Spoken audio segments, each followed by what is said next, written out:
আসসালামু আলাইকুম। অষ্টম শ্রেণীর শিক্ষার্থী বন্ধুরা, আগামী ১০/৭/২০২৪ তারিখ তোমাদের ইসলাম ধর্ম বিষয়ের উপর ষান্মাসিক সামষ্টিক মূল্যায়ন ২০২৪ অনুষ্ঠিত হবে। তো আজকে আমরা অধ্যায় ২ ইবাদতের উপর একটি নমুনা প্রশ্ন নিয়ে আলোচনা করব, যেখানে আমরা বিভিন্ন একক কাজ, জোড়ায় কাজ এবং দলগত কাজের প্রশ্ন নিয়ে আলোচনা করব। প্রথমে যদি আমরা একক কাজের প্রশ্নগুলো দেখি, সেখানে বলা হয়েছে যে ঈদ উল ফিতরের দিনে করণীয় কাজগুলো কী কী। ঈদ উল ফিতরের দিনে মূলত করণীয় কাজগুলো কী কী তা তোমরা লিখে রাখতে পারো বা নোট আকারে তৈরি করতে পারো।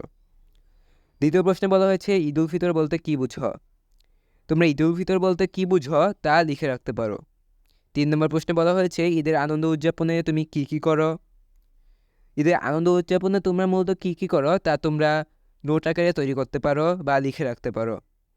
৪ নম্বরে জাকাত বলতে তুমি কী বুঝো। জাকাত বলতে তুমি মূলত কী বুঝো তা তোমরা লিখে রাখতে পারো বা তোমাদের ইসলাম ধর্ম বিষয়ক বই থেকে মুখস্থ করে নিতে পারো।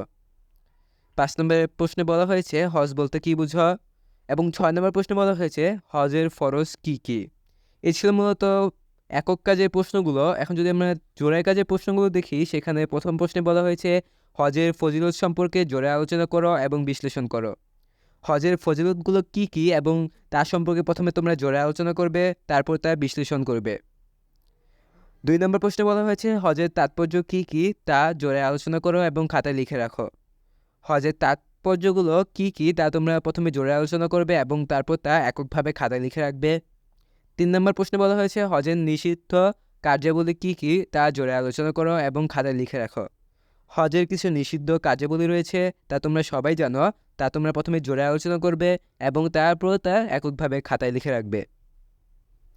এ ছিল জোড়ায় কাজের প্রশ্নগুলো। এখন যদি আমরা দলীয় কাজের প্রশ্নগুলো দেখি, সেখানে প্রথম প্রশ্নে বলা হয়েছে হজের ওয়াজিবগুলো কী কী তা দলীয়ভাবে আলোচনা করো এবং উপস্থাপন করো।